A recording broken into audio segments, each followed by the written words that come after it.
오늘 함께 하실 하나님 말씀은 사사기입니다. 사사기 6장 33절에서 40절 말씀입니다. 사사기 6장 33절에서 40절 말씀.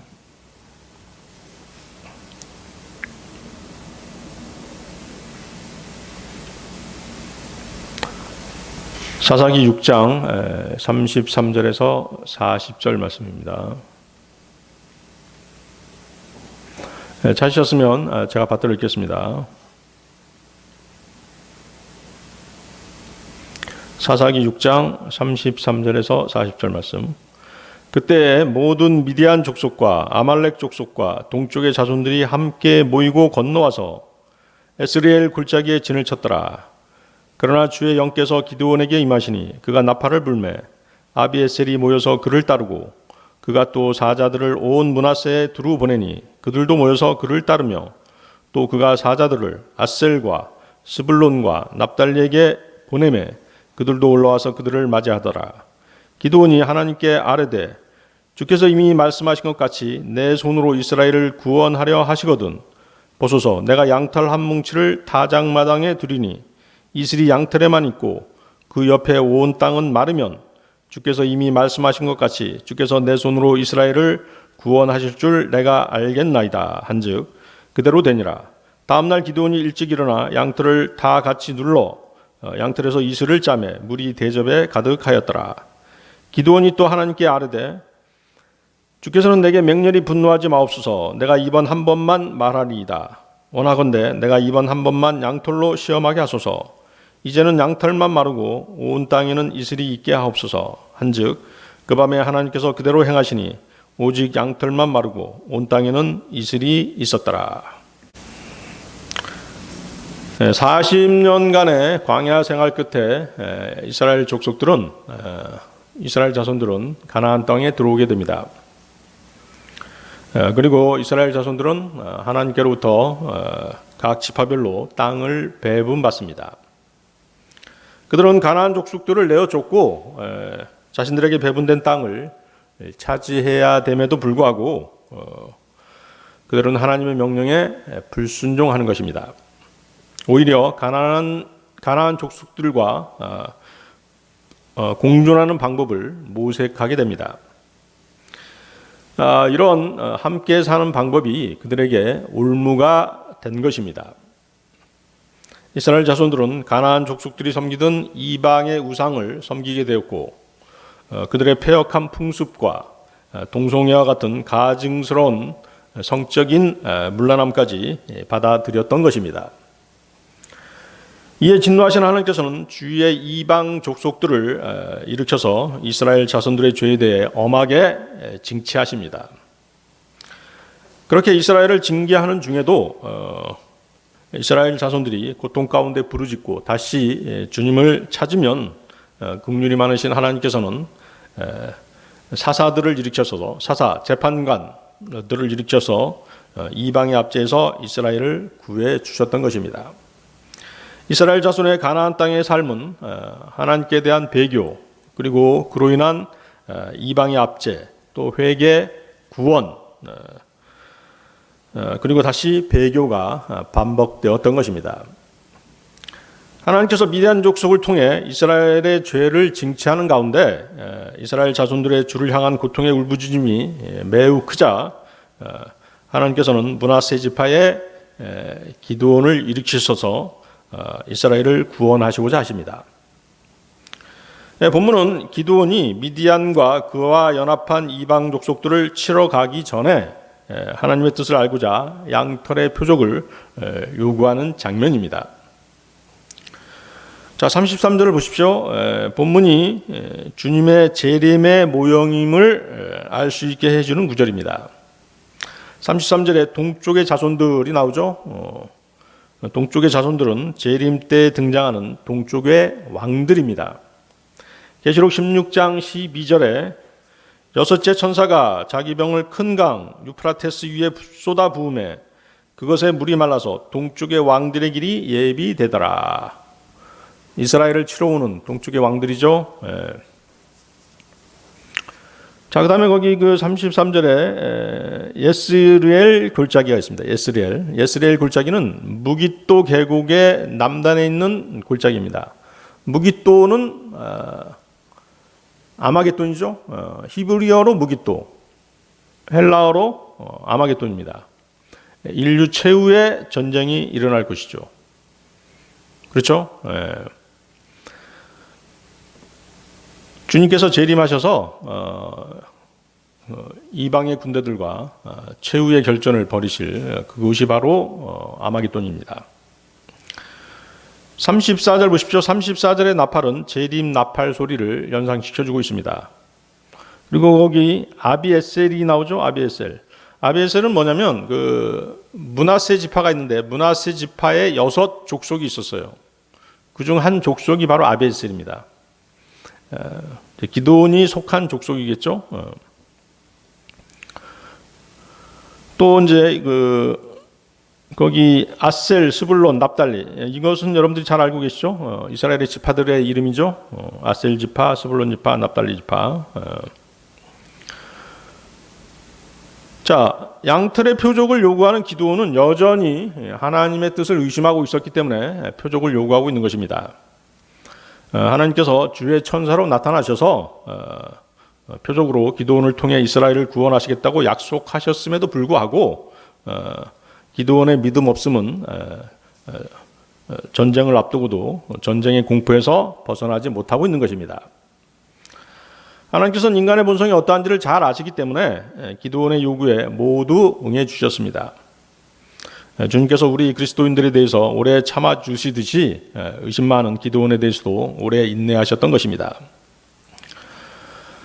자, 여러분들이 한 가지 알아야 될 사실은 성경 구절에 하나님의 뜻이라고 되어 있는 말씀은 하나님의 직접적인 뜻이므로 그대로 믿고 행하면 되는 것입니다.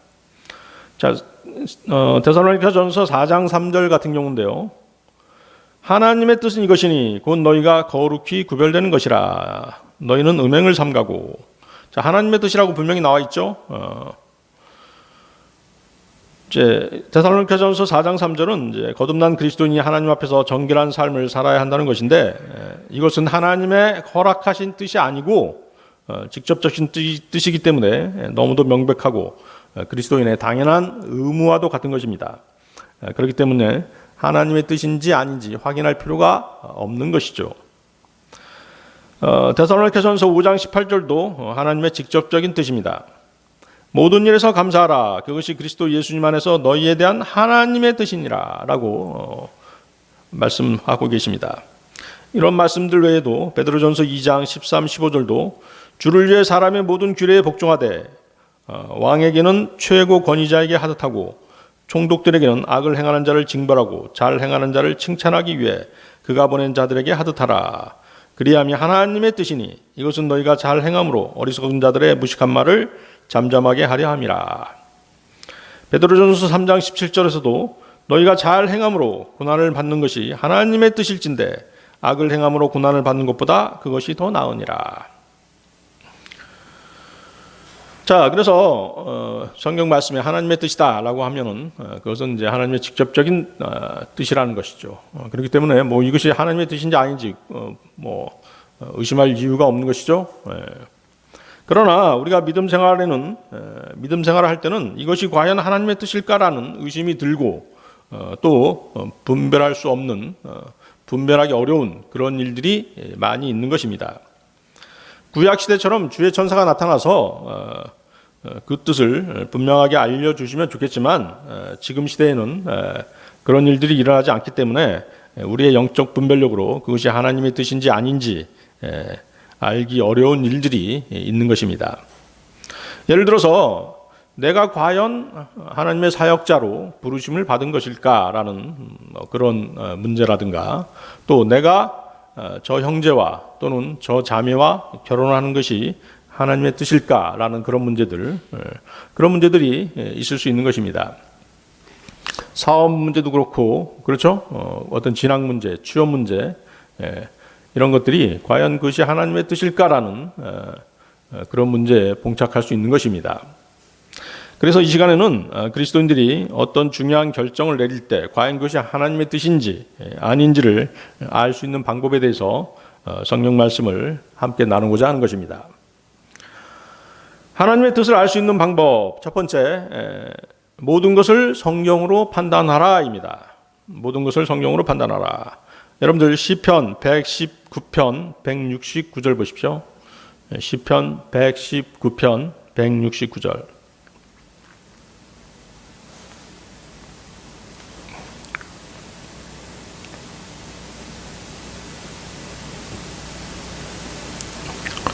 찾으셨습니까? 시편 119편 169절 제가 받들어 있습니다. 오 주여, 나의 부르짖음이 주 앞에 가까이 이르게 하시고 주의 말씀에 따라 내게 명철을 주소서. 자, 본문은 명철을 구하는 문제입니다. 구하는 기도입니다. 성경에서 지혜는 주를 두려워하는 것이고 명철은 악에서 떠나는 것입니다. 욥기 28장 28절을 보면 보라, 주를 두려워하는 것이 곧 지혜요 악에서 떠나는 것이 명철이니라. 자, 이 말씀에 근거하면 여러분들이 무슨 결정을 내릴 때 주님을 두려워함으로 또 악한 일들에 연루되지 않도록 해야 한다는 것입니다. 주를 두려워함은 무슨 공포 영화를 보듯이 그런 정도로 무서워하는 것이 아니라 정신을 잃을 정도로 부들부들 떨면서 두려워하는 것을 말합니다. 욥기 4장 14절 말씀인데요. 두려움과 떨림이 내게 임하여 내 모든 뼈가 흔들렸느니라. 자, 여러분들 하나님의 말씀을 듣고 보고 또 무서워한 적 있습니까? 두려워한 적 있으신가요? 여러분들 그러셔야 됩니다. 하나님의 말씀을 이 세상에 그 어떤 것보다도 두려워할 수 있어야 되는 것입니다. 자, 죄에서 떠나지 않는 사람은 명철이 없는 사람이라고 성경은 거듭해서 말씀하고 계십니다. 그리스도인은 누구나 죄에서 떠나야 합니다. 디모데후서 2장 19절 말씀인데요. 그리스도의 이름을 부르는 자마다 불법에서 떠날지어다. 그리스도인은 어떤 문제에 봉착했을 때 자신의 능력을 의지하는 어리석음을 범하기보다는 주님을 신뢰하고자 성경 말씀으로 먼저 달려가야만 합니다. 여러분들 잠언 3장 5절에서 7절 말씀도 보십시오. 잠언 3장 5절에서 7절 말씀.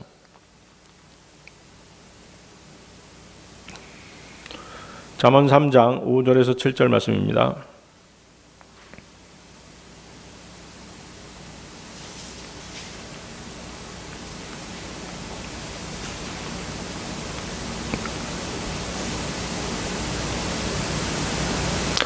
찾으셨습니까? 잠언 3장 5절에서 7절 말씀. 내 마음을 다하여 주를 신뢰하고 내 자신의 명철을 의지하지 말지어다. 내 모든 길에서 그분을 인정하라. 그리하면 그분께서 내 행로들을 지도하시리라. 내 눈에 지혜롭게 되지 말지어다. 주를 두려워하며 악을 떠날지어다. 과연 그것이 하나님의 뜻인지 알기를 원하고 하나님께서 자신의 길을 인도해 주시기를 원하는 그리스도인들은 본 구절에서 말씀하시는 6가지를 잘 유념해야 합니다. 자, 어떤 말씀이 있었죠? 잠언 3장 5절에 보면은 2가지가 있죠. 내 마음을 다하여 주를 신뢰하라. 내 자신의 명철을 의지하지 말라. 6절은 모든 길에서 그를 인정하라. 7절에는 3가지가 있는데요. 내 눈에 지혜롭게 되지 말라. 주를 두려워하라. 악에서 떠나라. 이렇게 6가지입니다. 이 영적인 지시사항들을 지키는 사람이 현명한 사람입니다. 이런 사람들은 그가 이 세상을 살아가는 동안에 하나님께서 그를 모든 진리와 하나님의 의와 하나님의 온전하신 뜻으로 인도해 주실 것입니다. 자, 5절 보십시오. 내 마음을 다하여 주를 신뢰하라. 주님께 의지하고 주님만을 믿으며 약속하신 분이 신실하시다는 사실을 확고하게 믿는 것을 말합니다. 또 같은 5절에 내 자신의 명철을 의지하지 말라. 세상의 모든 학문, 세상의 모든 교육은 자신의 명철을 의지하는 법을 가르칩니다. 그렇습니까? 학문을 배우고 또 교육을 받는 이유가 명철해지라고 받는다는 것이죠. 그럼으로써 자신의 명철을 의지하라는 것이죠. 그러나 성경은 자신을 신뢰하지 말고 주님을 신뢰하라고 가르칩니다. 이것이 믿음으로 사는 그리스도인과 세상 불신자들과의 극명한 차이점인 것입니다. 6절 보십시오. 6절 모든 길에서 그를 인정하라. 모든 길에서 그를 인정하라. 이 말씀은 인생에서 닥치는 모든 일들, 성공, 실패, 기쁨, 슬픔, 고난, 시험, 이별, 사별, 합격, 불합격, 결혼 등등 모든 일에서 하나님의 손길과 인도하심을 온전히 인정합니다. 거듭난 그리스도인은 인생의 모든 갈림길에서 계속해서 주님께 길을 묻는 사람입니다. 모든 길에서 그를 인정하라에 대한 답은 6절 후반부에 있죠. 6절 후반부가 무슨 말씀입니까? 그리하면 그분께서 내 행로들을 지도하시리라. 자, 6절을 한테 모아서 읽어보겠습니다. 모든 길에서 그를 인정하라. 그리하면 그분께서 내 행로들을 지도하시리라. 아시겠습니까? 시편 37편 23절에는 주께서 선한 사람의 걸음을 정하시고 그의 길을 기뻐하시는도다. 시편 73편 24절은 주께서 주의 권고로 나를 인도하시고 나중에는 영광으로 나를 받아주시리니. 에레미야 10장 23절도 오 주여 내가 알거니와 사람의 길이 사람 자신에게 있지 아니하며 걷는 자의 걸음을 인도하는 것이 그 사람에게 있지 아니하니이다. 자, 모든 길에서 주님을 인정하는 그런 마음가짐으로 신앙생활을 하셔야 되는 것입니다. 7절 보십시오. 7절 내 자신의 눈에 지혜롭게 되지 말라. 진심으로 주를 신뢰하는 사람은 세상 것들을 신뢰하지 않습니다. 자신의 능력 또한 신뢰하지 않습니다. 같은 7절에 주를 두려워하라. 주를 두려워하는 사람은 사람을 두려워하지 않습니다. 결단의 순간에 주님을 두려워하기보다 사람을 두려워하거나 사람의 눈치를 보게 되면 큰 낭패를 보게 되는 것입니다. 여러분들이 그런 경험이 있는지 없는지 모르겠습니다만은 그 실패가, 그 낭패가 너무 커서 오랜 시간 동안 후유증이 남을 수 있는 것입니다. 자, 같은 7절에 악에서 떠나라. 주를 두려워함으로써 악에서 떠날 수 있는 것입니다. 그렇죠? 주를 두려워하고 주님의 말씀을 두려워하면 악에서 떠날 수 있는 것입니다. 성경은 여러분에게 자신의 명철, 자신의 지혜, 자신의 지식, 그리고 자신의 마음마저도 신뢰하지 말라고 말씀하십니다. 인간의 지혜와 명철과 지식은 한계가 있습니다. 하나님께서는 인간의 지혜를 헛되다라고 말씀하십니다. 고린도전서 3장 18절 20절 말씀이 그것이죠. 아무도 자신을 속이지 말라. 너희 가운데서 누구든지 이 세상에서 지혜로운 것처럼 보이려거든 어리석은 자가 되라. 그리하여야 그가 지혜로운 자가 되리라. 이 세상의 지혜는 하나님께 어리석음이니 기록된 바 그분께서 지혜로운 자들을 자기 꾀에 빠지게 하시느니라 하셨고 또다시 주께서는 지혜로운 자들의 생각들을 아시며 그것들이 헛된 줄 아시느니라 하였느니라. 이사야 55장 8절 9절 말씀에는 내 생각들은 너희 생각들과 같지 아니하며 내 길들은 너희 길들과 같지 아니하니라. 주가 말하노라. 하늘들이 땅보다 높음 같이 내 길들은 너희 길들보다 높으며 내 생각들은 너희 생각들보다 높으니라. 여러분이 하나님의 말씀을 신뢰하면 할수록 더욱더 명철한 사람이 될 것입니다. 여러분이 하나님의 지혜와 의를 신뢰한다면 더욱더 지혜로워질 것입니다. 여러분이 많은 계획을 세우지만 주님의 뜻만이 선다는 것을 인정한다면 성령님께서 여러분의 계획을 새롭게 세워주실 것입니다. 잠언 19장 21절 말씀인데요. 사람의 마음에 많은 계획이 있을지라도 주의 뜻 그것만 서리라. 로마서 12장 2절 말씀에도 너희는 이 세상에 동화되지 말고 오직 너희 생각을 새롭게 함으로 변화를 받아 하나님의 그 선하시고 받으실 만하며 완전하신 뜻이 무엇인지 입증하도록 하라. 여러분이 하나님의 뜻을 깨닫고 온전하게 되며 모든 선한 일에 철저히 구비되고자 한다면 여러분은 자신의 취향, 선호도, 자신의 관점에 따르지 말고 최종 권위인 하나님의 말씀에 따라야 되는 것입니다. 여러분이 하나님의 뜻에 따른 성경 말씀을 거부하거나 따르지 않을 수도 있습니다.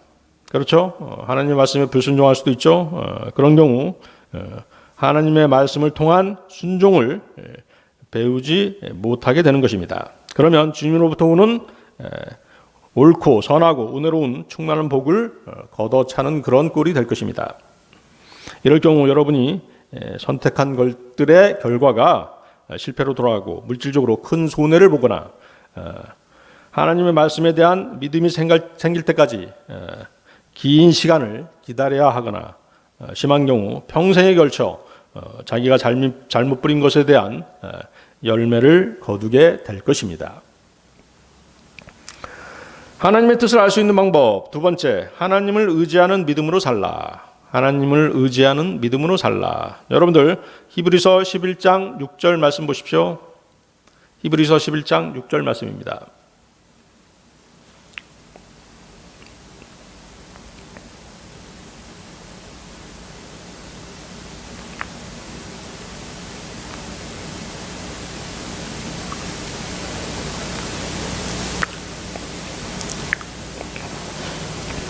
히브리서 11장 6절 말씀.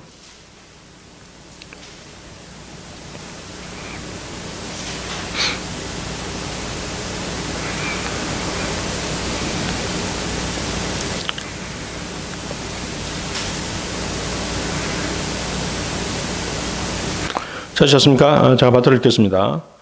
그러나 믿음이 없이는 하나님을 기쁘게 하지 못하나니 그분께 가는 자는 반드시 그분께서 계시는 곳과 또 그분께서 부지런히 자신을 찾는 자들에게 보상해 주시는 분이심을 믿어야 하느니라. 자, 믿음은 보이지 않는 것을 믿는 믿음이 진정한 믿음입니다. 구약에는 믿음이라는 단어가 딱 2번 나옵니다. 신명기하고 하박국에 나와 있죠. 신명기 32장 20절 말씀인데요. 이에 그분께서 이르시되 내가 내 얼굴을 그들에게 숨기고 그들의 종말이 어떠한가 보리라 하셨으니 이는 그들이 심히 거역하는 세대요 믿음이 없는 자녀들이기 때문이라. 자, 하박국 2장 4절에도 믿음이란 단어가 나오죠.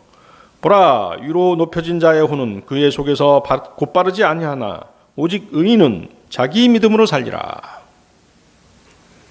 하박국 2장 4절은 주 예수 그리스도를 믿는 믿음이 아니라 자기 믿음입니다. 신약에서 믿음이라는 단어가 245회 등장하는 것과 비교해 본다면 구약 성도의 믿음과 신약 성도의 믿음이 같다라고 말할 수 없는 것입니다. 구약의 믿음은 믿음과 아울러 의로운 행위가 항상 필요했습니다. 신약 성도의 믿음은 예수 그리스도의 십자가의 구속을 신뢰하는 것 외에 다른 어떤 행위도 없는 것입니다. 자, 구약 율법을 행하는 이스라엘 사람들에게 이렇게 물어볼 수 있죠. 뭐라고 물어볼 수 있는 것입니까? 당신은 하나님을 믿습니까? 라고 물어보면 이스라엘 사람들이 뭐라고 대답할까요? 나는 하나님을 믿습니다. 라고 대답할 것입니다. 그것을 어떻게 증명할 수 있죠? 그러면 이스라엘 사람들이 뭐라고 얘기할까요? 나는 율법을 행하고 있습니다. 라고 얘기하는 것입니다. 율법을 지키는 행위로 믿음을 표현하는 것입니다. 나는 안식일을 지키고 있어요. 나는 할례를 받았어요. 나는 유월절을 지켜요. 라든가 율법을 지키는 것이 바로 하나님을 믿는 것에 대한 믿음의 표현인 것이죠.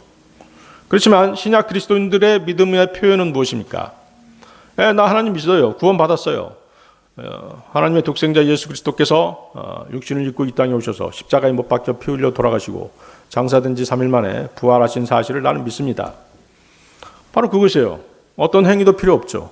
그렇죠?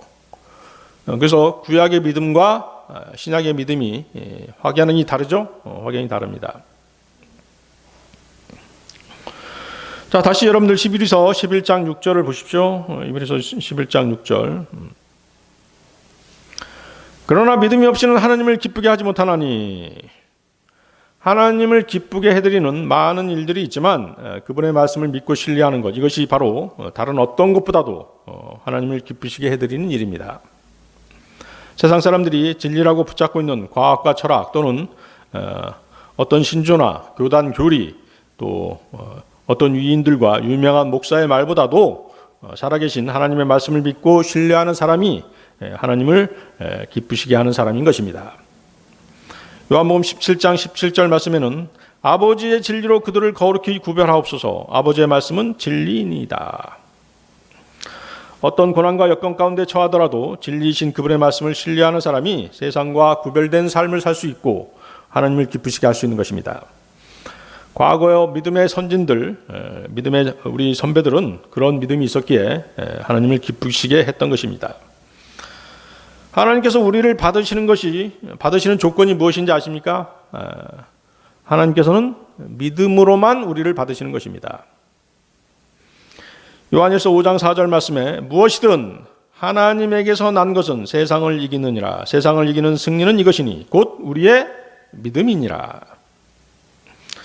그리스도인이라면 그는 오직 믿음으로 살아야만 합니다.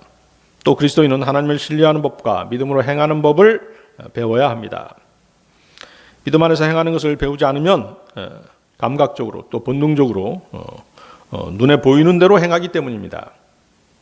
그러면 그는 육신적이고 세상적인 그리스도인으로 살게 되는데 세상 사람들과 구별됨이 없이 세상 사람들과 똑같은 삶을 살게 되는 것입니다. 또한 여러분이 양심에 아무런 거리낌 없이 어떤 문제를 가지고 기도하고 간구했다면 그것이 이루어질 줄로 믿어야만 합니다. 그리고 성경에 기록되어 있는 대로 하나님의 약속에 따라 기도했다면 그 기도가 응답되어질 걸로 여겨야만 하는 것입니다. 믿어야만 하는 것이죠. 이것이 바로 하나님의 말씀을 믿고 그에 따라 행동하는 믿음인 것입니다. 로마서 6장 10절 11절 말씀에 그분께서는 죽는 것을 통해 친히 죄에 대하여 단 한 번 죽으셨으나 살아계심을 통해 친히 하나님께 대하여 살아계시나니 이와 같이 너희도 너희 자신을 죄에 대하여는 참으로 죽은 자요 하나님께 대하여는 예수 그리스도 우리 주를 통해 산 자로 여길지어다. 우리는 분명히 살아있지만 하나님께서 우리가 죄에 대하여 죽었다라고 말씀하시고 계십니다. 그러므로 우리는 그렇다라고 우리가 죄에 대해서 죽었다라고 간주하면서 살아야 된다는 것이죠. 그것이 바로 믿음인 것입니다. 하나님께서 우리에게 말씀을 통해 순종을 가르치실 때 그것에 대한 결과는 보여주지 않으시고 단지 말씀만을 보여주십니다. 여러분들이 그런 경험이 있는지 모르겠습니다만은 말씀만이 딱 주어지는 것이에요. 그 말씀을 주어주시고 우리의 순종의 여부를 시험하시는 것입니다. 자, 그러면 어떻게 됩니까? 우리가 그 말씀에 순종할 때의 결과를 알 수 없기 때문에 그 일이 잘 될지 잘못될지 모르고 그 일을 한 후에 자신에게 어떠한 곤란한 상황이 처해질지 두렵기도 하지만 하나님께서는 주님을 신뢰하는 가운데 말씀에 따라 그 모든 일을 행하라고 명령하시고 계신 것입니다. 물론 그 결과는 주님께서 책임져 주십니다. 비록 결과를 알 수 없어서 두려움이 엄습한다고 할지라도 그리스도인은 어떠한 상황에서도 자신의 육신을 억제하고 주어진 하나님의 말씀을 신뢰하고 그 명령들을 준행해야 하는 것입니다. 예를 들어서 아브라함이 그런 사람이었죠. 아브라함에게는 어떤 시험이 있었습니까? 아브라함은 하나님께서 인생의 말년에 자신에게 주신 독생자 이삭을 번제물로 바치라고 명령하셨습니다. 아브라함은 어떤 생각이 들었을까요? 그런 하나님의 말씀을 들었을 때 많은 생각이 있었겠죠. 아무런 생각도 없었다라고 하면 아마 거짓말일 것입니다. 자기 아들 이삭을 번제물로 바치기 위해 모리아 산으로 가는 도중에 수많은 생각을 했을 것입니다. 그렇지만 아브라함은 그대로 복종했습니다. 아브라함은 이 일의 결과가 어떻게 될지 몰랐지만 하나님의 명령에 순종해서 이삭을 번제로 바치고자 했던 것입니다. 아브라함은 이삭을 바치더라도 하나님께서 이삭을 다시 부활시켜 주시리라는 그런 믿음을 가지고 있었던 것입니다. 오직 믿음으로 이삭을 바쳤던 것이죠.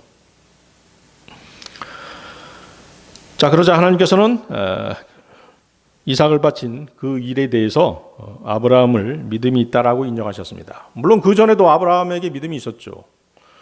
그 전에 아브라함의 믿음이 임퓨테이션의 수준이었다면, 칭의의 수준이었다면, 이삭을 바친 후에 믿음은 justification, 완전한 의롭다함을 얻는 그런 믿음인 것이죠. 아시겠습니까? 자, 하나님께서 여러분들한테 상을 주시겠다고 약속했어요. 약속만 하셨죠? 근데 나중에 직접 상을 주셨어요. 그것이 바로 전자의 믿음이고 후자의 믿음인 것입니다. 아시겠습니까? 여러분들이 자신이 추구하고 계획하는 일이 하나님의 뜻에 맞는 것인가를 맞는지 알고자 한다면 또 하나님의 말씀을 믿는 믿음이 반드시 필요한 것입니다. 결단의 순간에 하나님의 말씀이 주어졌는데 따르지 않는다면 그것은 스스로 믿음 없음을 드러내는 것입니다. 불순종에 따른 마음의 완악함을 드러내는 것입니다. 사도행전 27장 25절 말씀에 그러므로 선생들아 기온을 내라 내가 하나님을 믿노니 내게 말씀하신 그대로 되리라. 내게 말씀하신 그대로 되리라. 하나님께서 말씀하신 그대로 성경 말씀대로 되는 것입니다. 세상 사람들은 하나님이 보이지 않기 때문에 믿지 못하겠다라고 말합니다.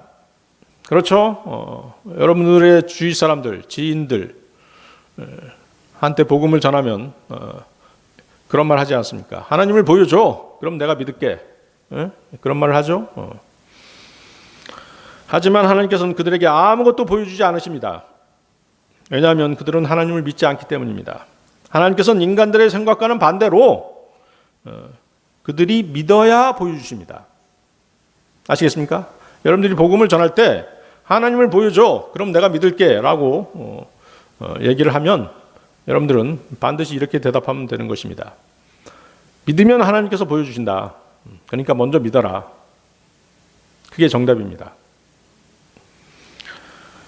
자, 헤롯이 예수님을 만났을 때, 헤롯 왕이 예수님을 만났을 때 왜 만났습니까? 예수님께서 어떤 이적을 행하는지를 보고 싶어 했습니다. 그렇지만 예수님께서는 그에게, 헤롯 왕에게 아무런 이적도 보여주지 않으셨습니다. 왜 그러셨을까요? 그가 주님을 믿지 않고 있었기 때문입니다. 빌라도는 예수님께 진리가 무엇이냐고 물었습니다. 그렇지만 예수님께서는 빌라도에게 아무런 대답도 하지 않으셨습니다. 왜 그러셨을까요? 빌라도가 진리를 깨달아서 그것을 믿고자 물은 것이 아니었기 때문입니다. 그래서 대답하지 않으신 것이죠. 바리새인들과 사두개인들이 예수님을 찾아와서 예수님께 표적을 구했습니다. 표적을 보여달라고 주장했습니다. 그렇지만 예수님께서는 그들에게 아무런 표적도 보여주지 않으셨습니다. 그들은 어떤 표적을 보아도 믿지 않겠다고 마음에 미리 작정하고 온 것입니다. 그렇기 때문에 예수님께서는 아무런 표적도 보여주지 않으신 것이죠. 아시겠습니까? 하나님께서는 믿어야 보여주시는 분이십니다. 심지어 하나님께서는 마음의 우상을 두고 하나님께 구한다면 우상의 수요대로 거짓으로 응답하시겠다고까지 말씀하십니다. 에스겔서 14장 4절이 그 말씀이죠. 에스겔서 14장 4절 말씀. 주 하나님이 이같이 말하노라. 이스라엘이 집에서 자기 우상들을 자기 마음속에 세우며 자기 불법의 걸림돌을 자기 얼굴 앞에 두고 대언자에게 나오는 모든 자에게 곧 자기 우상들의 많은 수요대로 나오는 자에게 나 주가 응답하리니. 우상들의 많은 수요대로 나오는 자에게 나 주가 응답하리니. 하나님께서는 그분의 존재를 믿지 않는 어떤 죄인에게도 응답하지 않으십니다. 그러나 하나님께서는 자신을 의지하고 자기를 부지런히 찾는 자들에게 반드시 보상하시는 분이십니다. 하나님의 뜻을 알 수 있는 방법 세 번째, 하나님과 교제 가운데 있으라. 하나님과 교제 가운데 있으라. 여러분들 요한일서 1장 3절에서 7절 말씀 보십시오. 요한일서 1장 3절에서 7절 말씀입니다.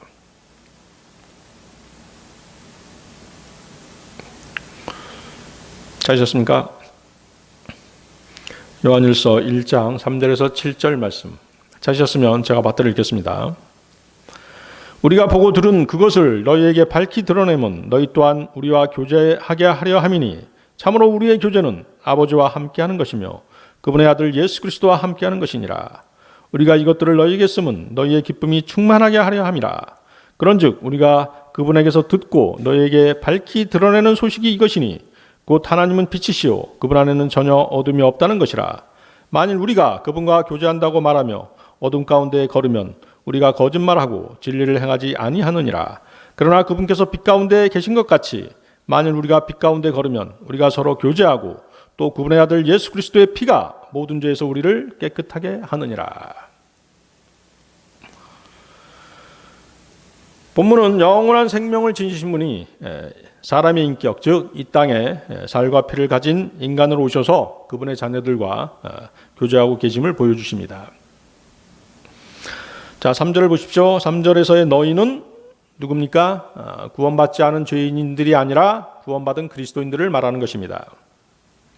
자, 본문에 밝히 드러냄이 있죠. 밝히 드러냄. 영어로 declaration이죠. declaration. declaration은 무언가를 공개적으로 선언하고 발표하는 것입니다.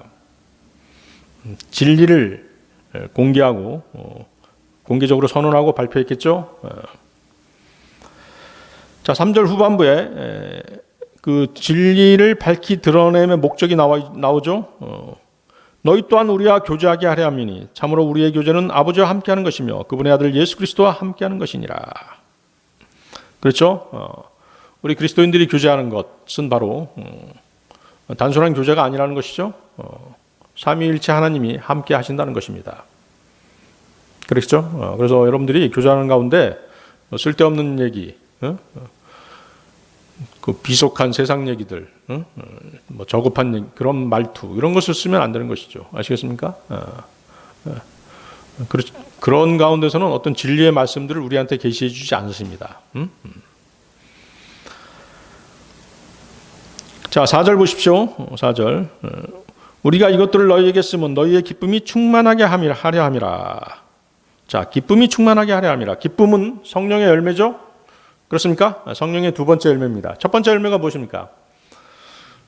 사랑이죠? 사랑, 기쁨, 화평, 오래 참음, 부드러움, 선함, 믿음, 온유, 절제. 여러분들 성령의 9가지 열매 꼭 기억하시기 바랍니다. 하나님께서는 주님의 자녀들이 기쁨을 누리시길 원하시는데 그것도 충만한 기쁨을 누리시길 원하십니다. 요한복음 15장 11절 말씀인데요. 내가 너희에게 이 일들을 말한 것은 내 기쁨이 너희 안에 머물러 있어 너희 기쁨이 충만하게 하려 함이니라. 주님께서는 또 요한복음 16장 24절에서 지금까지는 너희가 내 이름으로 아무것도 구하지 아니하였으나 구하라 그리하면 너희가 받으리니 이로써 너희 기쁨이 충만하리라고 말씀하십니다.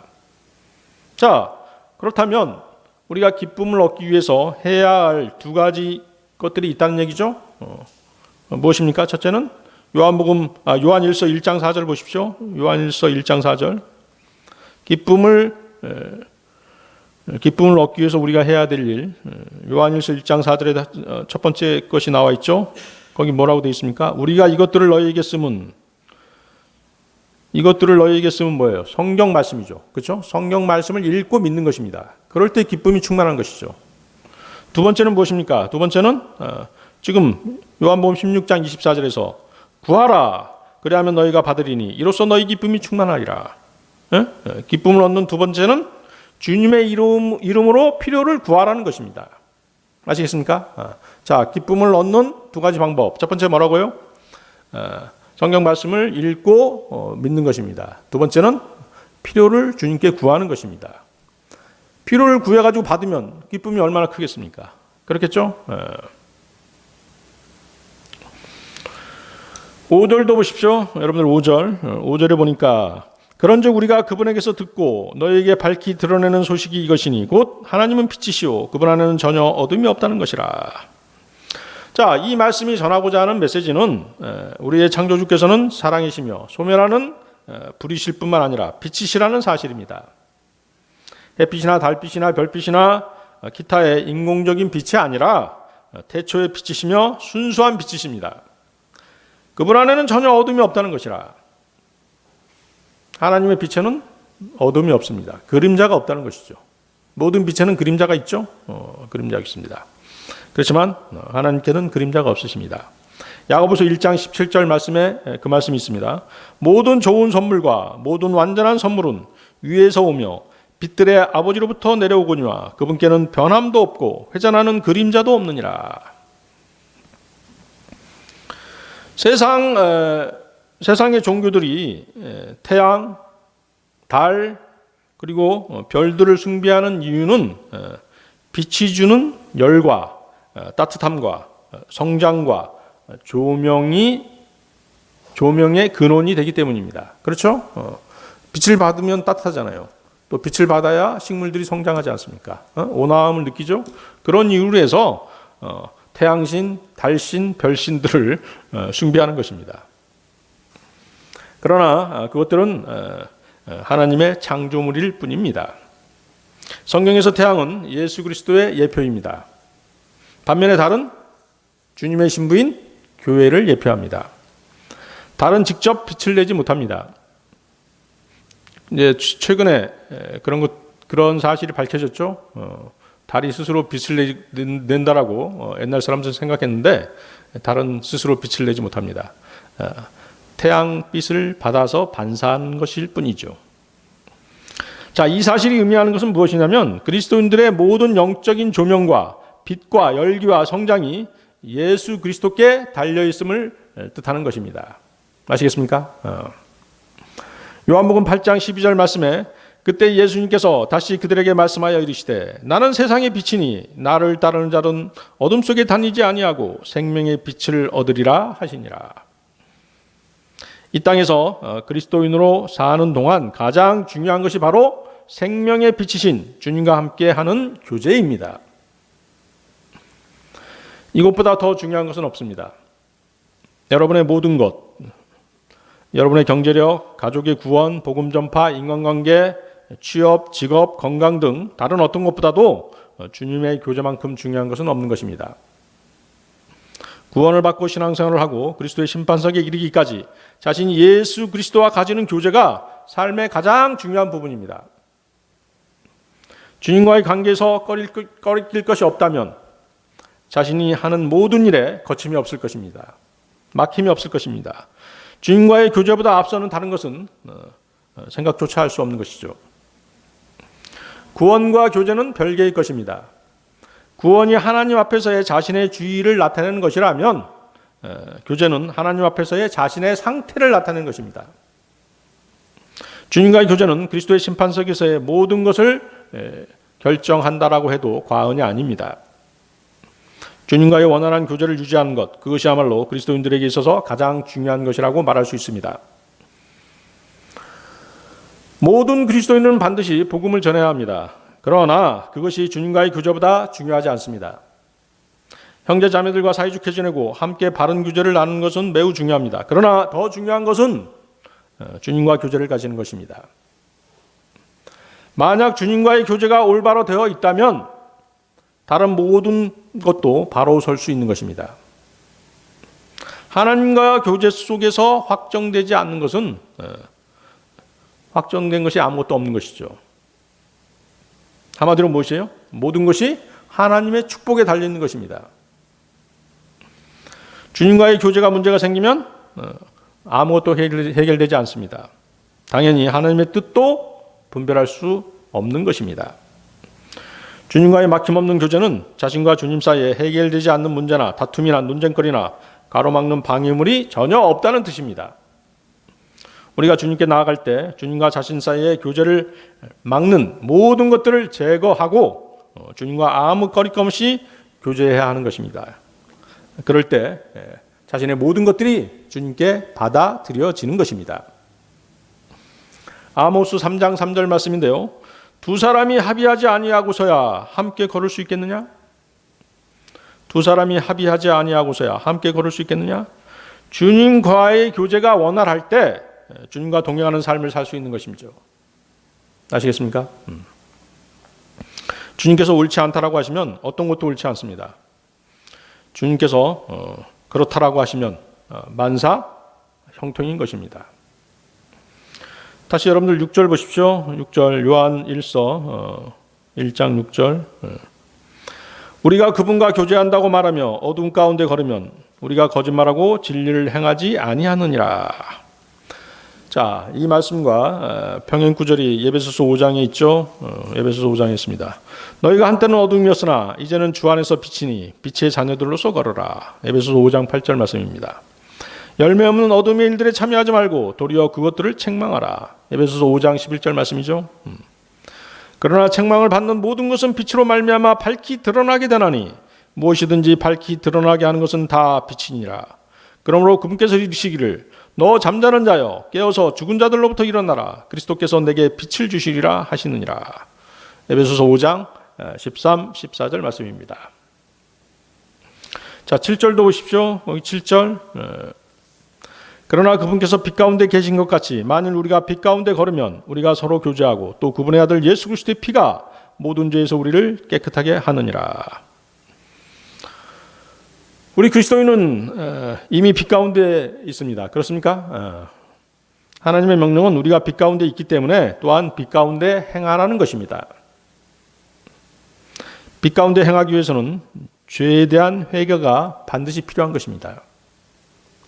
자, 회개라고 하면 여러분들이 죄를 자백하는 것만 생각하는데 그렇지 않습니다. 회개는 뭐예요? 죄를 자백하고 죄를 버리는 것입니다. 아시겠습니까? 주님과의 교제가 지속되기 위해서는 회개가 반드시 필요한 것이죠. 잠언 28장 13절에 뭐라고 말씀하십니까? 자기 죄들을 숨기는 자는 형통하지 못하려니와 누구든지 그것들을 자백하고 버리는 자는 국류를 얻으리라. 회개 다음은 무엇입니까? 회개해서 주님과의 교제가 회복되겠죠? 주님과의 교제가 회복되면 그 다음에 무엇입니까? 열매 맺는 삶을 살 수 있는 것입니다. 아시겠습니까? 회개, 교제, 열매 맺음.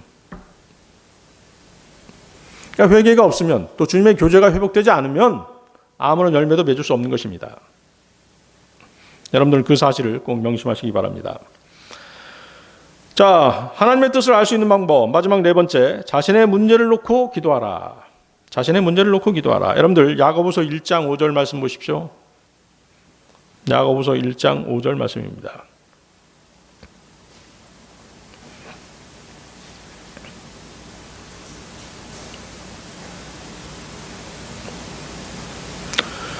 야고보서 1장 5절 말씀. 너희 중에 어떤 사람의 지혜가 부족하거든 모든 사람에게 너그러이 주시고 꾸짖지 아니하시는 하나님께 구하라. 그리하면 그것을 그에게 주시리라. 누구든지 하나님께 지혜를 요청하면 주님께서는 아무런 대가 없이 그에게 지혜를 주십니다. 하나님께서는 솔로몬 왕이 부귀나 장수를 바라지 않고 지혜를 얻기를 구했을 때 매우 기뻐하시고 그에게 지혜뿐만 아니라 부귀와 영화도 함께 누리도록 축복하셨습니다. 열왕기상 3장 11절 13절 말씀에 그것이 나와 있죠. 열왕기상 3장 11절 13절 말씀.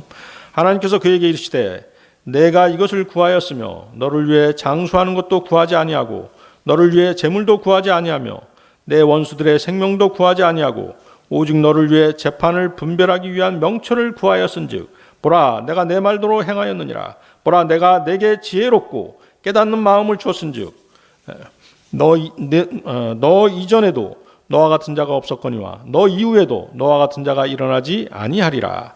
또 내가 구하지 아니한 것 즉 재물과 명예도 내가 내게 주었은즉 내 평생도록 왕들 가운데서 너와 같은 자가 없으리라. 주님께서는 지혜의 원천이십니다. 모든 지혜는 주님으로부터 나오는 것이죠. 구원받은 그리스도인이라면 어떻게 하면 좀 더 효율적으로 복음을 전해서 한 사람이라도 더 많은 죄인들을 주님께로 인도할 수 있을까라든가 구원받지 못한 가족과 친지들, 지인들에게 어떻게 하면 복음을 전하고 그들을 바른 성경으로 인도해서 예배에 참석시킬 수 있을까라는 그런 것들에 대한 지혜를 주님께 구할 수 있을 것입니다.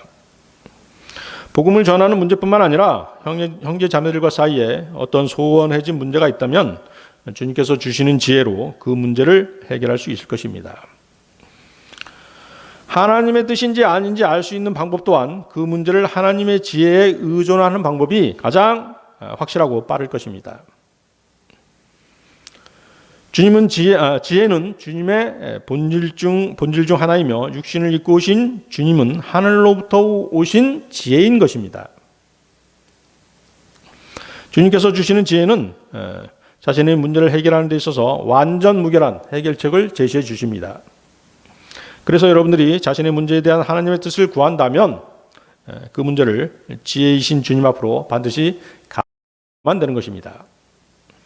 야고보서 4장 2절 말씀을 보면 너희가 욕심을 내도 갖지 못하고 죽여서 갖고자 해도 얻지 못하나니 너희가 다투고 싸워도 갖지 못함은 너희가 구하지 아니하기 때문이요. 너희가 구하지 아니하기 때문이요. 하나님께 구하지 않기 때문에 갖고자 해도 얻지 못하고 얻지 못하기 때문에 더욱더 갖고자 열망해서 서로 다투고 싸운다는 것이 본문의 말씀입니다. 당연히 구원받지 못한 죄인들은 하나님께 기도할 수 있는 특권이 없기 때문에 서로 싸우고 빼앗고 강도짓에 살인까지 하며 자신들의 욕심을 채우고자 하는 것입니다. 그러나 그리스도인들은 하나님의 자녀로서의 특권이 있습니다. 무슨 특권입니까? 하나님께 기도할 수 있는 특권입니다. 구원은 은혜로 받았지만 구원받은 이후의 삶도 하나님의 은혜로 살아야 하는 것입니다. 하나님의 은혜로 사는 것, 이것이 그리스도인들의 특권인 것이죠. 하나님께 기도할 수 있는 특권, 하나님의 은혜로 사는 특권, 얼마나 놀라운 특권입니까? 하나님께서는 자신의 자녀들이 자신의 능력, 또 세상의 능력, 세상의 힘으로 살아가는 것을 원치 않으십니다. 자신의 자녀들이 다시 이집트로 돌아가기를 원치 않으시는 것이죠. 아시겠습니까? 하나님께서는 자신에게 필요를 아뢰고 주님이 주신 모든 것으로 살기를 원하십니다. 그런데 그리스도인이 자신을 하나님의 자녀라고 주장하면서도 하나님께 구하지 않는 것이 문제라는 것이죠. 무슨 필요가 있을 때마다 여러 가지 묘안을 짜내는 것입니다. 또 갖가지 수완을 발휘해서 자신의 필요를 채우는 것이 작금의 그리스도인인 것이죠. 자신의 능력을 이용하는 것입니다. 세상의 능력을 이용하려고 하는 것이죠. 또 심지어 투기, 도박, 로또 등으로 일확천금을 노리는 그런 그리스도인들도 있고 보면 하나님의 어떤 분이시라는 지식이 거의 없이 돌이나 나무를 깎아 만든 우상을 섬기듯이 하나님을 믿고 있는 것이 작금의 그리스도인들인 것입니다. 그러나 여러분들은 그래서는 안 되는 것이죠. 결코 그래서는 안 됩니다. 모든 것을 하나님께 의지하고 모든 필요를 하나님의 공급하시는 능력에 맡기고 그렇게 살겠다라고 결심하시고 그대로 실천하셔야 합니다. 자신의 필요를 자기 스스로가 가로막지 말라는 것입니다. 아시겠습니까? 스스로 가로막는 것이 무엇입니까? 구하지 않는 것입니다. 아시겠어요? 구하면 주시겠다라고 하는 것이 하나님의 약속입니다. 여러분이 무엇인가가 꼭 필요한데도 그리고 그것을 가질 만한 자격이 충분히 있는데도 그것을 갖지 못하고 있다면 그것이 무엇이건 그것을 소유하고 있지 못하다는 이유는 단 한 가지. 여러분이 그것을 하나님께 구하지 않기 때문입니다. 하나님의 뜻을 알 수 있는 방법도 마찬가지입니다. 하나님께 그 문제를 가져가기 싫어하고 또 하나님께 그 문제를 가져가기를 단념하고 하나님께 기도하기를 포기하게 되면 여러분은 아마도 자신이 육신이 원하는 방법을 선택하게 될 것입니다. 그러나 그것은 가장 안 좋은 방법을 선택한 것입니다. 하나님의 뜻에 반하는 모든 것이 다 육신적인 것이고 세상적인 것이며 마귀적인 것이기 때문입니다. 하나님께서는 여러분의 간절한 기도를 외면하지 않으십니다. 하나님께서는 여러분의 마음의 중심을 보십니다. 주님의 뜻을 알기 위해 믿음으로 은혜의 왕자로 나오는 여러분을 하나님께서는 결코 외면하지 않으시는 것입니다. 자, 오늘 설교의 결론입니다. 오늘 설교의 결론은 잠언 23장 26절 말씀입니다. 잠언 23장 26절 말씀. 잠언 23장 26절 말씀 읽기 전에 아주 재밌는 얘기가 하나 있죠. 재밌는 얘기가 하나 있는데요. 어떤 아가씨가 처음으로 교회에 출석했어요. 그러니까 그 아가씨가 이제 구원받고 싶어서 교회에 출석한 것이 아니라, 또 진리를 알고 싶어서 교회에 출석한 것이 아니라, 종교를 하나 갖고 싶어서 교회에 출석한 것이죠. 근데 그 아가씨가 한 달 사이에 5명의 남자로부터 청혼을 받았어요. 교회 가면 그 교회 오빠라고 있지 않습니까? 5명의 남자한테서 청혼을 받은 거예요. 그런데 그 남자들의 청혼 멘트가 다 똑같은 거예요. 한 사람도 틀리지 않고. 그 멘트가 뭐인지 아십니까? 자매님과 결혼하는 것이 하나님의 뜻인 것 같습니다. 5명 다 그렇게 얘기하니까 이 아가씨가 이제 당황스러웠던 것이죠. 그래서 이제 그 마지막 남자한테 물어봤어요. 아니, 어떻게 그것이 하나님의 뜻인 줄 알 수 있죠? 라고 물어본 것이죠. 그러니까 그 남자가 뭐라고 얘기하는지 아십니까? 하나님께서 분명한 음성으로 자매님과 결혼하라고 했습니다. 그렇게 얘기했답니다. 여러분들은 그 하나님의 뜻을 아무데나 막 갖다 붙이면 안 되는 것입니다. 아시겠습니까? 자, 잠언 23장 26절 보십시오. 내 아들아, 내 마음을 내게 주며 내 눈이 내 길들을 지키게 할지니. 자, 내 마음을 내게 주며. 자, 오늘 4가지 얘기를 했죠. 하나님의 뜻을 알 수 있는 방법 4가지 무엇이었습니까? 첫 번째, 성령으로 모든 것을 판단해라. 그렇죠? 두 번째는 하나님을 의지하는 믿음으로 살라. 세 번째는 하나님과 교제 가운데 살라. 또 자신의 문제를 놓고 기도하라. 였죠? 그런데 이 4가지를 설교했지만 여전히 하나님의 뜻을 모를 수 있습니다. 자, 그 이유가 무엇인지 아십니까? 그 이유는 하나님의 뜻에 대한 여러분의 생각이 자신이 원하는 방향으로, 자신이 계획하는 대로 그분이 인도해 주셨으면 하는 그 마음이 너무 강하기 때문입니다. 그러니까 자신의 뜻을 미리 세워놓고 하나님의 뜻을 구하는 것이죠. 그러나 하나님께서는 여러분의 육신이 원하는 방향으로 절대 인도하지 않으십니다. 그리스도인들에게는 그런 일이 결코 일어나지 않습니다. 여러분이 진정으로 해야 할 일은 지금 읽은 잠언 말씀대로 여러분의 마음을 하나님께 드리는 것입니다. 그러면 하나님께서는 여러분의 마음에 구부러진 것, 모난 것을 반듯하게 펴 주실 것입니다. 그런 다음 하나님께서는 여러분의 마음을 선한 목적을 향하도록 그렇게 바꾸어 주시는 것입니다. 잠언 16장 2절 말씀에 사람의 모든 길이 그의 눈에는 깨끗하나 주께서는 영들을 달아보시느니라. 어떤 목적으로 하나님의 뜻을 구하는지 하나님께서는 다 알고 계시는 것이죠. 잠언 16장 9절 말씀에서도 사람의 마음이 그의 길을 계획할지라도 주께서 그의 걸음을 인도하시느니라. 하나님께 자신의 마음을 드리면 어떤 결과를 얻을 수 있을까요? 로마서 8장 28절과 같은 결과를 얻게 되는 것입니다. 여러분들 마지막으로 로마서 8장 28절 말씀 보십시오. 로마서 8장 28절 말씀.